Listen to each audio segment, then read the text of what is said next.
Now, the Morrison government's announced businesses will no longer receive that cash support when vaccination rates hit the 80% threshold.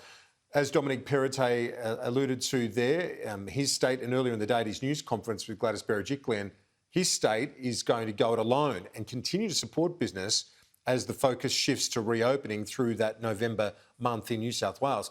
Let's bring in Innes Willox. He's the Chief Executive of the Australian Industry Group for his thoughts. Innes, what do you make of the plan? Is it reasonable from what you've heard from the Federal Treasurer and his state and territory counterparts?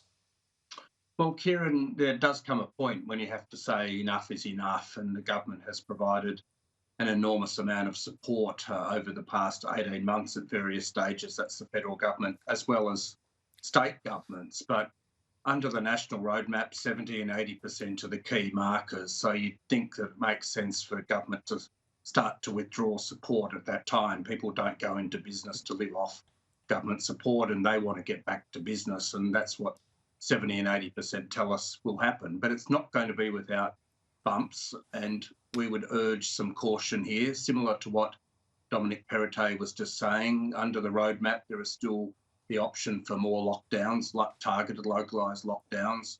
There's also the reality that the states are all saying now, a little bit like brown cows, unfortunately, that they're going to come out of this at 80% in different ways, at different speeds, with different restrictions.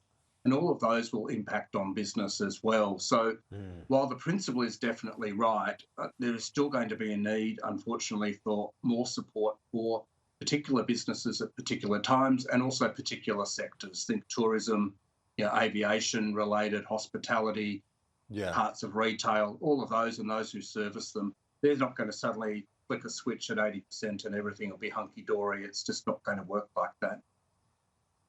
No, it seems like it is. There's still a fair bit of uncertainty.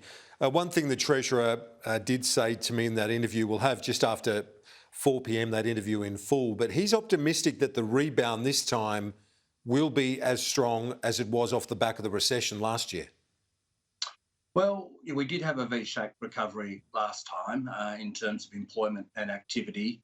You'd hope you'd get that again.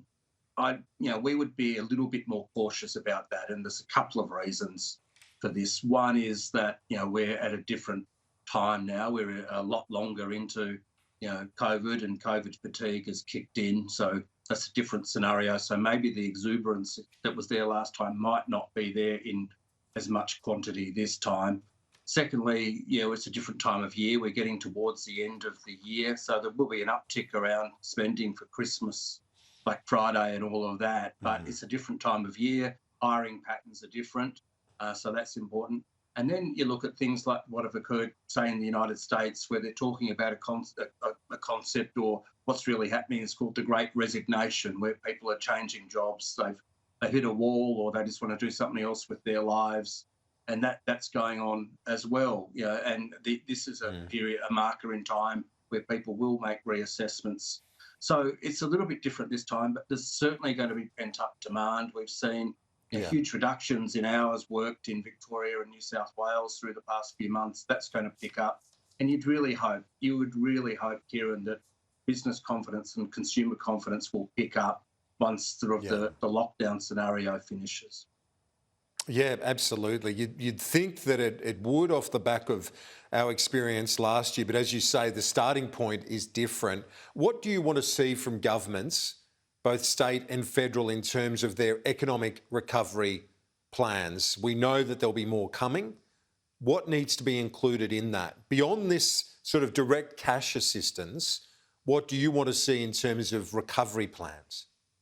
Well, Kieran, there's sort of a couple of the old three horizons here. There's the short, medium and long term.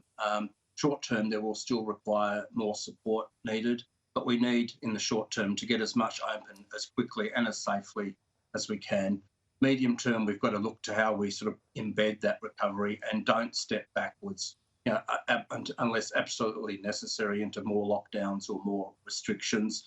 And that's got to come with it support measures for business and employees that encourage people to get back to work and to work more, and for businesses to stay open, as I said, and to start to think beyond the immediate and start to think about expanding again, getting overseas, ending border closures, all those sort of things. And then in the longer term, you look at the structural reforms that we are certainly going to need.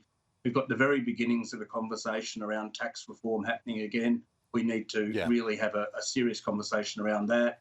More spending on infrastructure, those sort of things. And then this is an opportunity for governments at all levels. So think of state governments to rethink how they do land tax, how they do payroll tax. This is a big fork in a road moment. We can go back to doing what we did before with some, but not overwhelming success, or we can rethink things and have those big conversations. This has been a once in a century disruption. We need to decide how we respond to it, and if we respond maturely to it, we'll look at what we did before and make adjustments as we need to make our economy more productive, more skilled, and more competitive.